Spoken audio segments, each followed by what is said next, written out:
जय श्री राधे, जय श्री कृष्णा। शिवानी कुमारी की मैं वीडियो देखती हूँ, मुझे बहुत अच्छी लगती है उसकी वीडियो।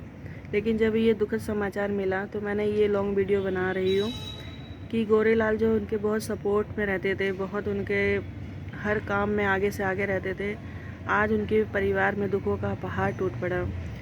उनकी जो भतीजी है वो रोड एक्सीडेंट में एक्सपायर हो गई है, जिसका दुख वो झेल भी नहीं पाए थे कि उनके बेटा भी एक्सपायर हो गया, जो कि सफाई में एडमिट था। शिवानी कुमारी की तबीयत वैसे ही बहुत ज़्यादा ख़राब हो जाती है। वो कैसे सबको संभाल रही है, खुद को संभाल रही है, उसके परिवार को शिवानी की खुद ही बहुत चिंता है।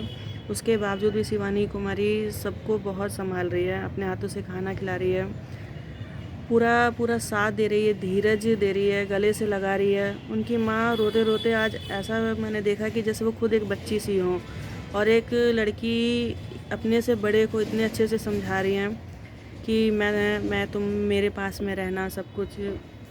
मुझे तो ये नहीं समझ में आता है कि भगवान वो सबकी हेल्प ही करते थे। उनके पापा के बारे में मैंने सुना है कि वो बहुत अच्छे हैं, बहुत सभ्य इंसान है, कभी उन्होंने अपने मुंह से कोई गलत शब्द नहीं बोला है। और उनके दोनों बच्चे भी बहुत सीधे थे, उन्होंने कोई दीन दुनिया ज़रा देखी भी नहीं थी, समझी भी नहीं थी।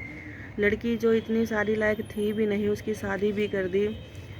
तो मैं तो यही बोलूँगी कि जब एक लड़की शादीशुदा होती है, भले ही उसके अभी कोई बच्चा नहीं था, लेकिन उसका मायका और उसका ससुराल दोनों ही बर्बाद हो गए हैं। जो उसके पति हैं वो इस गम को पता नहीं कैसे सह पाएंगे, क्या होगा। और थोड़ी बहुत जो उम्मीद थी कि उनका भतीजा सही हो जाएगा, तो वो भी भगवान ने छीन लिया। भगवान पता नहीं क्यों ऐसे दुखों का पहाड़ सब पे डाल देता है कि जिसकी वजह से ये सब कुछ सहन करना पड़ता है, ना चाहते हुए भी। कई लोग ये सोचते हैं पता नहीं हमने क्या ऐसे पाप किए, क्या ऐसे कर्म किए, क्या ये पहले के जन्म का है, पिछले जन्म का है, क्या है, या कोई गलती हो गई है।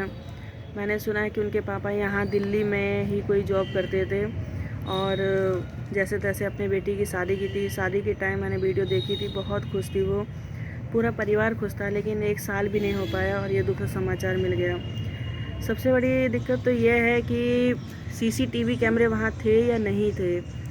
शिवानी कुमारी अपनी वीडियो में बोल रही हैं कि जिसने भी देखा है वो कांटेक्ट करे, मेरे घर आ जाए। लेकिन मैं तो बस ये जानना चाहती हूँ कि वहाँ पे कोई कुछ ऐसा अब तक हुआ ही नहीं क्या? सीसीटीवी कैमरे भी नहीं थे क्या?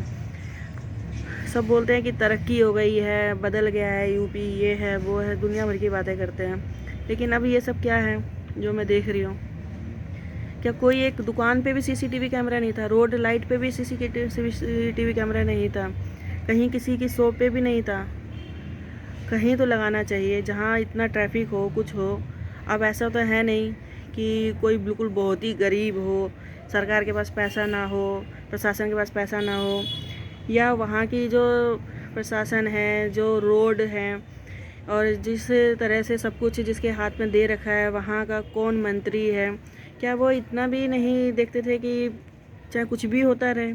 शिवानी कुमारी के गांव में ये सब हुआ, उनकी जानकारी में, उनके परिवार में ही सब कुछ हुआ जो आज शिवानी कुमारी बता रही है। ना जाने कितने ऐसे केस होते होंगे वहाँ पर।